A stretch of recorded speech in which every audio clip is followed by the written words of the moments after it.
Welcome to this week's Cattle Call. I'm Susan Littlefield on the Rural Radio Network. It is fair time, so we wish good luck to all those 4-H and FFAers. We'll talk about the fact that, it is county fair time. That old saying, as Brad and I were just talking, that, it's that time of year. County fairs come around, and so do the cattle prices taking a drop.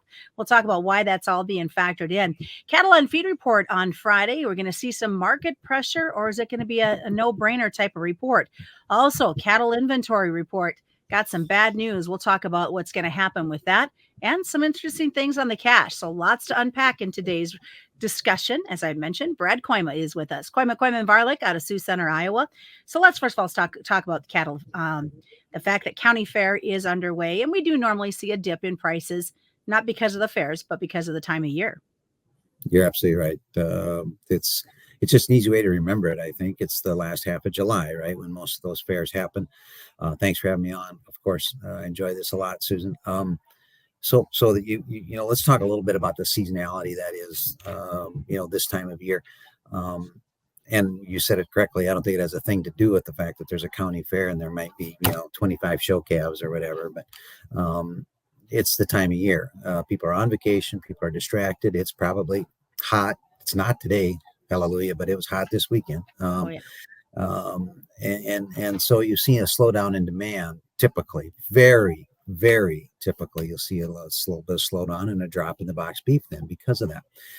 Also, this would be the time of year in the north where we're getting into the heart of the calf run, right? When this fall, the calves that we put on feed in the fall are fat, and they all kind of happen, generally this certain time of year. And so we got enough of them.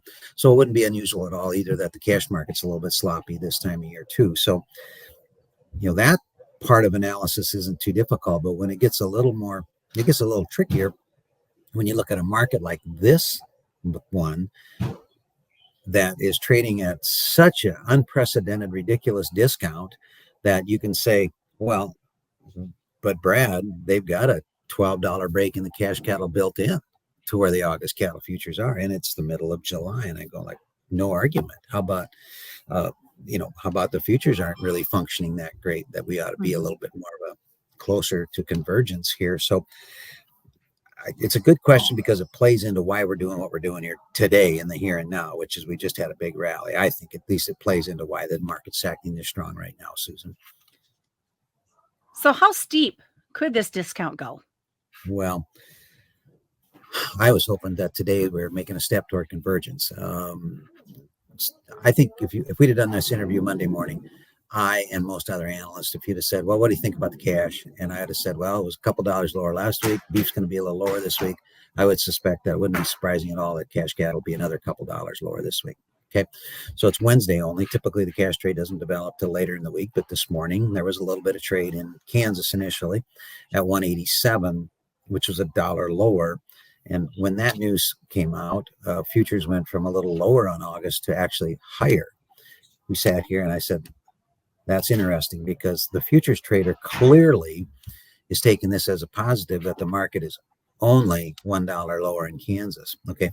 Fast forward another hour and a half.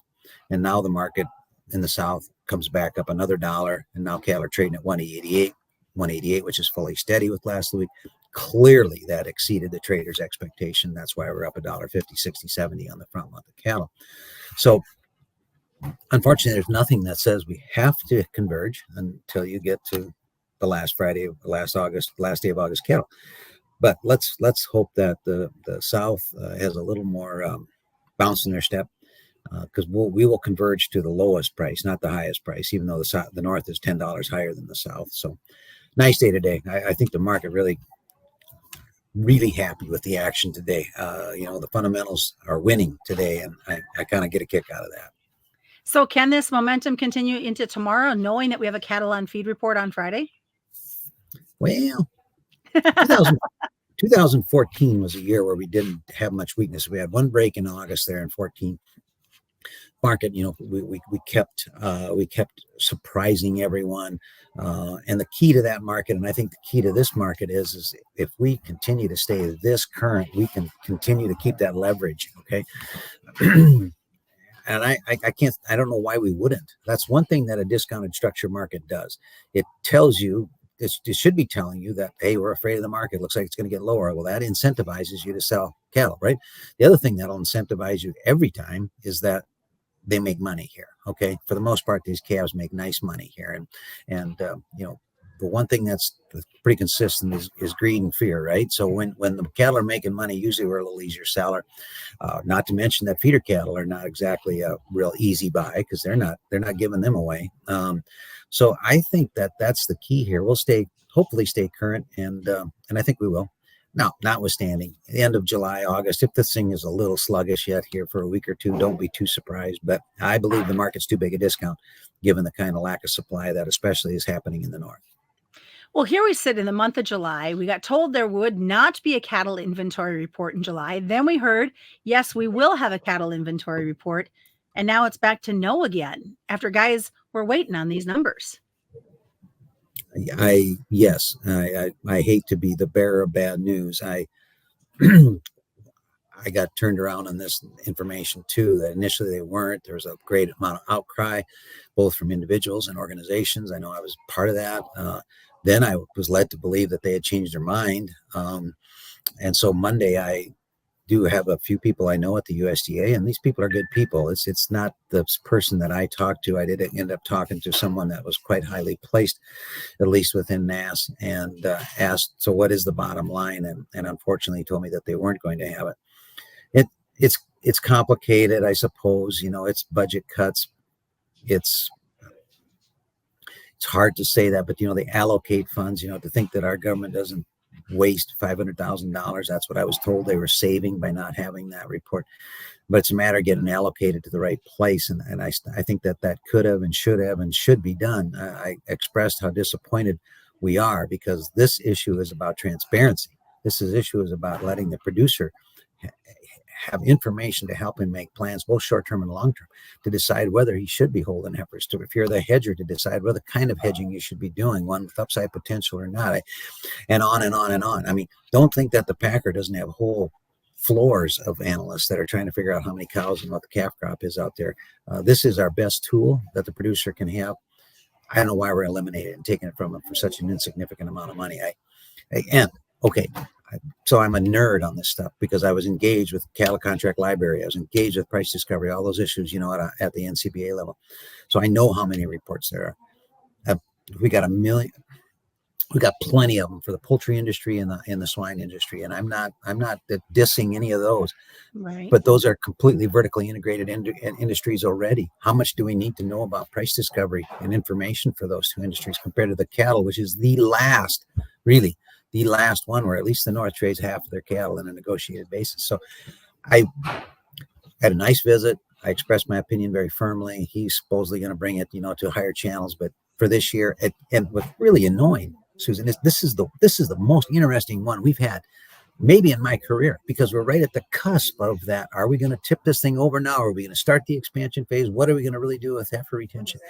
And never mind. It ain't that big a deal. We'll see me in January. I don't know. Sorry. I'm really disappointed. It's not people's fault. It's the system's fault, I think. And it's too bad. And I don't know. I think it's probably legislative people that need to be talked to about this. And they probably don't know. So we got to let their staffers know how important this is and get this fixed, because this is just wrong.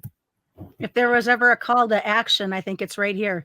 As you talk about, our cattlemen and women need to pick up the phone and make those phone calls. Yep. I agree. Thanks for giving me a chance to put a plug out for that deal, because it does work. But, these legislators, there's too many issues, right? So if you don't get it in front of them, it just, goes over, right? So definitely. I appreciate your time. What's the best way for folks to get a hold of you guys? The phone is 712-722-0023. Our website is kkvtrading.com. And either way, we'd like to hear from you. All right. Quick reminder, commodity futures and options do involve a substantial risk of loss, not suitable to all investors. That's been this week's Cattle Call. And real quick, Brad, can they still make a donation to the wonderful community of Rock Valley? Absolutely. Call me and I'll point them there. I know you put up a deal last time, Friends of Rock Valley. It's a 501(c), so it's tax deductible. It's going to be monitored. It's going to be locally decided on who gets the money. It's going to go right to people that have lost their homes and stuff like that. And thank you to those that have already reached out, but it's a big ask, and it's going to take a lot of money. Thanks again for letting me plug that. Hey, no problem. And that's been this week's Cattle Call on the Rural Radio Network.